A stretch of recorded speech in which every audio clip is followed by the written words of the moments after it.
この赤で囲っているのが表紙の写真ね。それを完コピしてみようと思って作ったのがこれ。だからこれフェルトを始めてまだ1ヶ月以内なので、これはね、すっごい自信になったんですよ、僕の中で。はい、お疲れ様です。西玉屋の北川です。今回はですね、シリーズでお伝えしていた旭山動物園応援企画マヌルネコのグルシャを作ってみようね。完結したんですけれども、そのね、完成した作品をヤフオクの方で出品していました。まあね、多くの方がね、見ていてくれたんですけれども、昨日終了したんですが、なんとですね、落札金額25万1000円というね、高値をつけてね、落札していただくことができました。ありがとうございます。本当にね、多くの皆さんに注目していただいてね、そして多くの皆さんにね、参加していただいてね、この金額でね、ご購入していただくことができました。本当にありがとうございます。で、当初お伝えしていた通り、この売り上げた金額については、全額、旭山動物園の方にね、寄付させていただきたいと思います。で、この寄付の要領が、ちょっといろんなパターンがあるので、どれが一番ベストかなっていうのをちょっと探してみて、僕が思う一番いい方法で寄付したいなと思います。で、その様子もね、後日お伝えしたいなと思います。はい。それでですね、僕ね、このヤフオクで作品を売るっていうことはもうずっとやってなくて、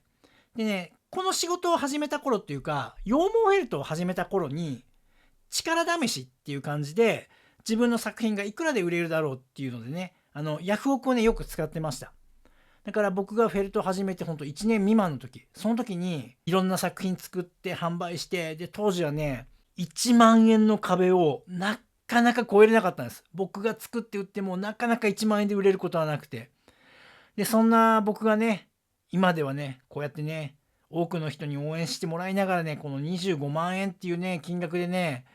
僕の作品がね、この作った作品、オーダー作品以外でね、売れるっていうのはね、ちょっとね、なんか感慨深いものがね、個人的にあって、ああ、成長したな、僕もってね、昨日ね、すごく思いました。で、今日は、せっかくの機会なので、ちょっとね、過去作品、僕がまだこれを仕事にする前、仕事、職業にするまでに作った作品、それをね、ちょっとね、皆さんに今お見せしながらね、ちょっと思い出をね、振り返ろうかなと思います。はい。まずね、この作品。これがね、僕がね、生まれて初めて作った羊毛フェルト作品です。で、これね、実はね、有名な作家の桐野ミリー先生が出されてるフェルトキットあるんだけど、それのね、ノルウェージャンかな。そのフェルトキットを買って作ったものです。でね、見本とはね、全然かけ離れてるんだけど、でも当時ね、その初めて、物を知るのも初めて、触るのも初めての状態で、とにかくね、これを買って手にしてすぐ作ってみたのね。そしたら、これね、僕ね、気づいたらね、5時間休憩なしぶっ通しでやってたの。で、当時僕タバコとか吸ってたんだけども、タバコ吸うことも忘れて、もうめちゃくちゃ過集中してたの。これに。なんか一つのことに僕もともとその没頭するタイプではあるんだけども、初めてやったことでこんなに集中することってなかったから、その時に直感的にだけど、これいけるなって思ったんだよね。これだってちょっと思った。そんなことをね、思うことができたね、作品です。で、この作品はね、もう一つ僕には大きな意味があって、これね、それこそヤフオクで出品するんですよ。それまでも僕はヤフオクのね、出品っていうのは何度もやっていて、ただそれはオートバイの部品だったりとか、ヘルメットを売ったりとか、そういう風な持ってるものを販売するっていうような形だったんだけども、自分の手で作ったもの、それを販売するっていう行為自体が初めてだったから、売れるのかなっていう半信半疑もあったんだけども、売ってみたらね、これ確かね、100円とか120円とかその辺じゃなかったかな。それぐらいの金額で売れました。だけど、たった100円かもしれない。でも僕にとっては、その自分の手で作ったもの、それが売れるんだと思って。もちろんね、その金額的に言ったらマイナスなんだよ。だってこのフェルトキット700円くらいするから、それをね、5時間かけて作って、なんだかんだやったものが100円くらいで売れてるからマイナスなんだけども、でもそんなことはどうでもよくて、僕がその体験したのは、自分の手で作ったものが誰かが評価してくれて金額をつけてね、買ってくれたっていうこと。この小さなたった100円の成功体験かもしれないけど、僕にとってはめちゃくちゃでかい成功体験だった。だからこの作品すごい特別な思いがあります。一番最初の作品だったしね。そんなとこがね、一番最初の僕のスタートでした。で、当時仕事もしてないもんだから貧乏だからね、素材とかも無駄にできないから余った素材でね、作った2作品目がこれです。で、これもね、今見たらすごいひどいね、ボロボロで。だけど当時はね、すっげえリアルに作れてるなって思ってるからね。でね、フェルトを始めて、この2作品くらいを作った時に、本があることを知って、じゃあちょっと本屋さんに行ってみようと思ったらね、何人か、有名な先生たちの本があったんだけども、僕が手にしたのはね、これでした。佐藤芳節先生のリアル猫人形。この本をね、手に取りました。で、なぜこの本を選んだかっていうと、男性作家だったからなんですよ。僕、それまでも全然ハンドメイドが趣味でも何でもなかったし、羊毛フェルトのことも知らないし、もう全く本当に無知であれだったんだけども、でも、漠然と、やっぱりハンドメイドの世界って女性が多いのかなっていう、僕の勝手なイメージだったんだけども、そういうのを持っていて、でその中で、男性の作家で本を出されてる方がいるんだって、すげえと思って。で、同じ人間で同じ男性の方がやってるんだったら、僕にもできるっていう風に、何の根拠もないんだけど思って、じゃあこの本を買おうと思ってね、手に取りました。で、この本はね、ほんと今でも僕のね、バイブルになってますね。で、この本を買った時に、この表紙の先生が作った猫、これを完コピして作れたら、すごいんだろうなと思って、それをね、目標に、この本買ってね、作り始めました。で、当時ね、僕ね、その無職なので、一日中時間あるんですよね。なので、朝ね、ほんと起きてから寝るまで、多分12時間くらい毎日、もうびっちりこれ、やってた。で、それをね、そんな生活をね、1週間続けたかな。そして出来上がったのが、この作品です。この赤で囲っているのが表紙の写真ね。それを完コピしてみようと思って作ったのがこれ。だからこれフェルトを始めてまだ1ヶ月以内なので、これはね、すっごい自信になったんですよ、僕の中で。僕の中じゃすごい大きな作品だし、こんなね、縞模様を作るなんて、ね、未知の世界だし、植毛なんてね、全然初めてのことだし。でも、こうやってね、すげえ集中してやったらできたんだよね。で、これはね、今、僕が見ても、結構よくできてるなと思うんだよね。まだ始めたばかりの状態で。もちろんね、直したいところはたくさんあるんだけど、でも、頑張って作れてるなと思う。で、これはね、結構ね、当時僕、これを完成した時にどう思ったかっていうと、やばい。俺は天才だと思ったね。本当に。で、ある意味いい勘違いをして、調子に乗って、これはいけるって思ったのも、ちょっとね、今の僕につながっていくかな。でもやっぱりとにかくね、作品がうまくできたから自信を持ったっていうことじゃなくて、初めての挑戦、それを投げ出さずにもうすごい大変だってよ。だって、もうわけわからんしさ。でもね、嫌になることはなかったんだよね。うわ、大変だとは思った。だけど、投げ出したりすることなく、めちゃくちゃ集中して、もうこれをやり遂げた、そのこと自体にすごい自信を持った。で、僕もともと何かやり始めたらすごい没頭して集中するタイプではあるんだけども、でも、それにしても、これはそういう自分がいるっていうのを分かった上で、それでも頑張って集中して作ったなって自分で思ったから、相当集中してやってたんじゃないかな。だからそれがすごい自信になったよね。はい。そんな、これもね、特別な作品です。で、その後ね、余った素材作ってね、いろいろ作ったり、こんなんですよ、本当に。当時ね、この説明書があって、作り方が分かるものはなんとなくこういう風にしっかり作れるんだけど、自由に作ろうと思ったらね、作れないの。もうこんな感じよ、僕も最初の頃。全然。で、それでも、たくさんとにかくトライアンドエラーしながらもうね、作った。もうね、とにかくね、どっちかっていうとね、楽しみながら作ったかな、本当に。ついこれ作ってみよう、あれ作ってみようって、この時はちょっと楽しかった。仕事してないんだよ、僕。仕事してないから、すっごい不安な状態なんだけど、うちの奥さんもそれ見守ってくれて、自由にやらせてくれて、一日中だから遊んでいるような状態でね、フェルト作って。そんな日々をね、結構過ごしました。で、こんな感じで本当にね、たくさん作りましたよ。で、これらの作品をヤフオクでね、販売したんだよね。いくらで売れるだろうって。で、例えばその最初ね、100円で売れて、じゃあ次500円。じゃあ次は1000円っていう風に目標設定していって、じゃあ次5000円って決めた時に5000円がね、なかなかね、突破できなくて。で、目標設定した時に僕何やってたかっていうと、例えばその5000円で売るんだったら、5000円で売れてる人たち、その辺クラスの人たちはどれぐらいの作品作ってるんだろうっていうのをね、当時ヤフオクだけだったんだけども、ヤフオクでそういう人を見つけて調べて、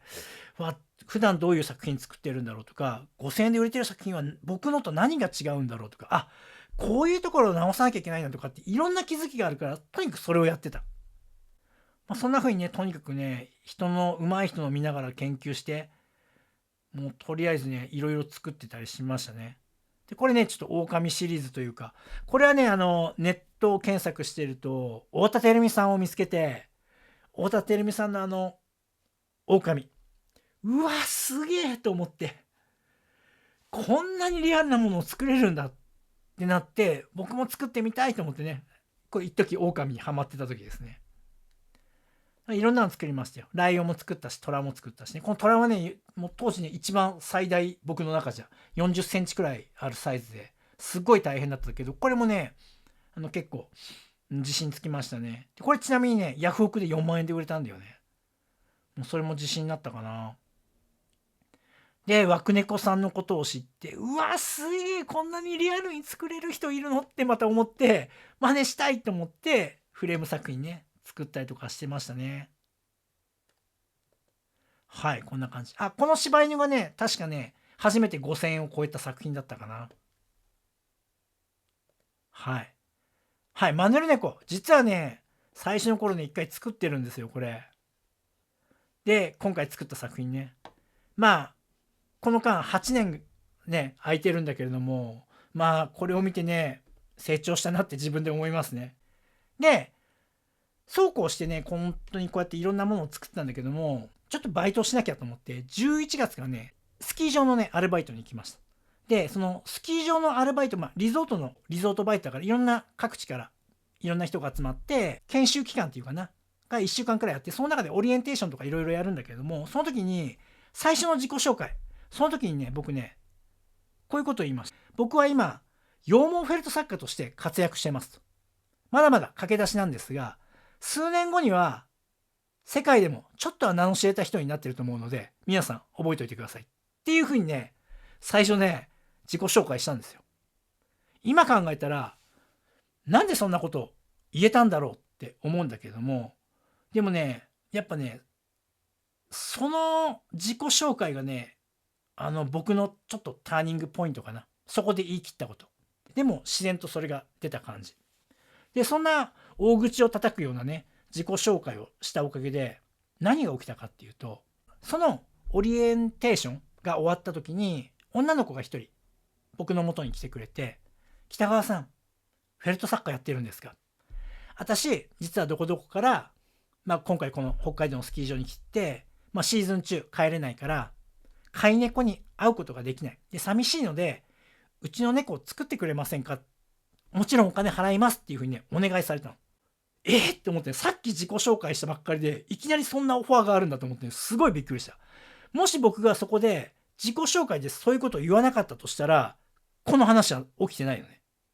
言ったことによってこれが来てる。で、もちろん僕はね、断る理由なんてないし、でも、その子には、実はさっきね、僕、フェルト作家をやってるって言ったけど、実は先月始めたばっかりで、これから本格的にやっていくとこなんだと。だから、僕に、じゃあその子練習させてくださいっていうふうに、もちろんお金なんかいらないからっていうところでね、練習台としてね、モデルの写真をね、差し出してもらって、ね、作らせていただきました。で、その作品がね、これですね。だから初めてのうちの子オーダーだよね、これが。ノルウェージャン。全然ね、似てないんだけどね、当時頑張って作りましたね。で、そういうことをしていたら、今度ね、他のスキーのインストラクターの方から、うちの子も作ってくれないか。っていうところでお願いされてね、また2体。それも、じゃあ練習で無償で作らせてくださいっていうふうにね、僕からもお願いして作らせていただいたのがこの作品。そしたらまた他のインストラクターから、うちのも作ってくれるかいっていうふうにお願いされてね、作ってました。こうやってね、振り返ったらね、もうね、なかなかね、もう、うわー、恥ずかしいなって思うような作品もたくさんあるんだけども、でも、その時はね、もう僕のできる一生懸命 100% でやってるからね。でもね、皆さんすごい喜んでくれて、で、その経験があってから、本当にね、このすごい力になりましたね、今の。すごい。僕の基礎となるところが出来上がったかなっていう感じです。で、そんな風にこう、当時、同じね、そのバイト仲間の作品を作るだけじゃなくて、僕ね、スキーのお客さん、プライベートレッスンとかで着いた時に、リフト乗ってる時とかお話しするので、その時にね、僕こんなことやってるんですよってスマホ見せて写真見せてね、営業活動をしていたんですよ。すごい泥臭いかもしれないけれども、でもね、僕こんなことやってるんですよ。よかったらどうですかみたいな感じでね、やってました。そしたらね、みんなやっぱりね、そのセールスされるのって嫌だから、煙たがられる人もいるから、あんまりね、強くはできないんだけども、でも、コツコツコツコツね、やってた。そしたらね、ある日ね、女性のね、お客さんだったんだけども、うちにミニチュアピンシャーが2匹いて、その子たちを作ってほしいってお願いされてね、だから、それがね、初めてお金をいただいて、納品するお客さん。それの作品がね、こちらです。ミニチュアピンシャー2匹。これね、1体3万円でね、作らせていただきました。初めてのオーダーです。で、2体なので6万円。そしたら、そのお客さんが、そのままリピートで、お友達にもプレゼントしたいから作ってほしいっていうところでね、追加でまた2体作らせていただきました。で、その追加2体をね、5万円で作らせていただいて、もうね、最初のお金をいただいて作るお客さんから16万円の売り上げ作ることができて、これはね、本当にすごいラッキーパンチなんだけど、でも、すごい地道なやっぱりその泥臭い営業活動をしたりとかした結果だと僕は思ってます。で、その成功体験があってから、僕はこれ絶対仕事としてやっていけるなっていうね、すごい自信がつきました。そんな感じでね、やってきた最初の年でしたね。はい。で、スキー場のバイトがね、4月で終わるんだけども、そこから5月に開業届を出して、そして作家としてスタートしだすんだけども、最初はね、ミンネクリーマンにショップを出したけどね、やっぱりね、なかなかね、オーダーなんて来ないんですよ。だから作品、さっきね、見せたような作品作って販売したりとかしてました。だから5000円で売れたとかね、7000円で売れたとか、そんな感じですね。で、そんな中ね、ショップオープンしてから3、4ヶ月経った時かな、一人のお客さんから連絡を受けて、うちの子作ってほしいんですと。ああ、やった来たと思ったら、実は亡くなったばかりでっていうお話だったんですよ。これはね、悩みましたね。今まで作ったそのバイト仲間の練習で作らせてもらったうちの子オーダーだったり、初めてねお金をいただいて作ったお客さんの作品だったりっていうのは全て元気な子なんですよ。だから亡くなった子を作るのって初めてだったから。その時に思ったのが、僕なんかがこの子を作っていいんだろうかってすごい悩んだ。これがその作品なんだけども、手のひらサイズの小さな作品でいいので、なんとか作ってくれないでしょうかって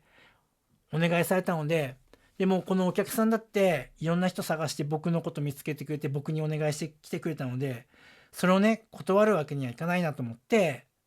これねかなりプレッシャーかかりましたよ。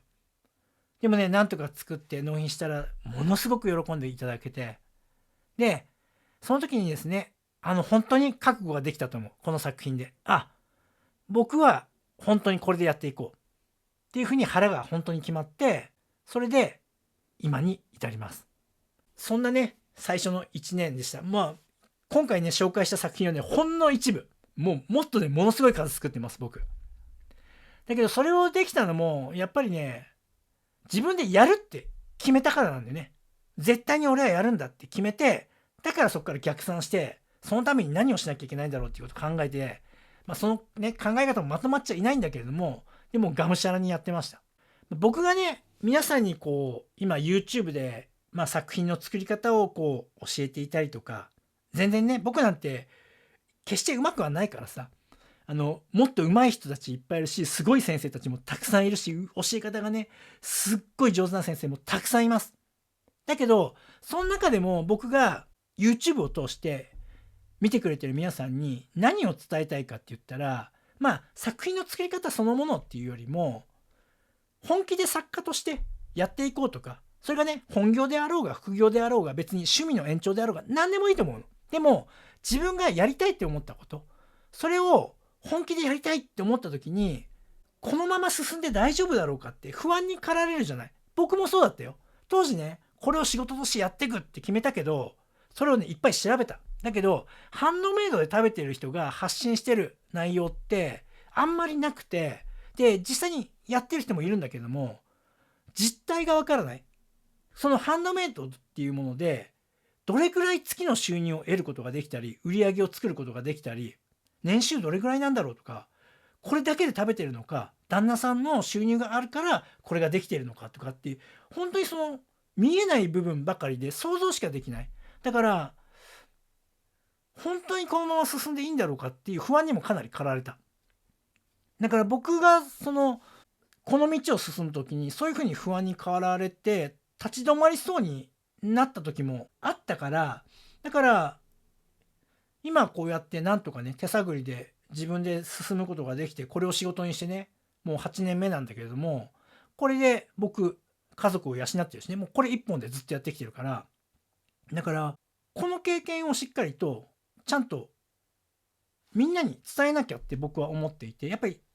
誰かが進んだ道があったら進みやすいじゃない。ここ行って大丈夫なんだって。で、先に行ってる人がこれはやばいなと思ったら、これ以上行かない方がいいよって言えるし、あるいは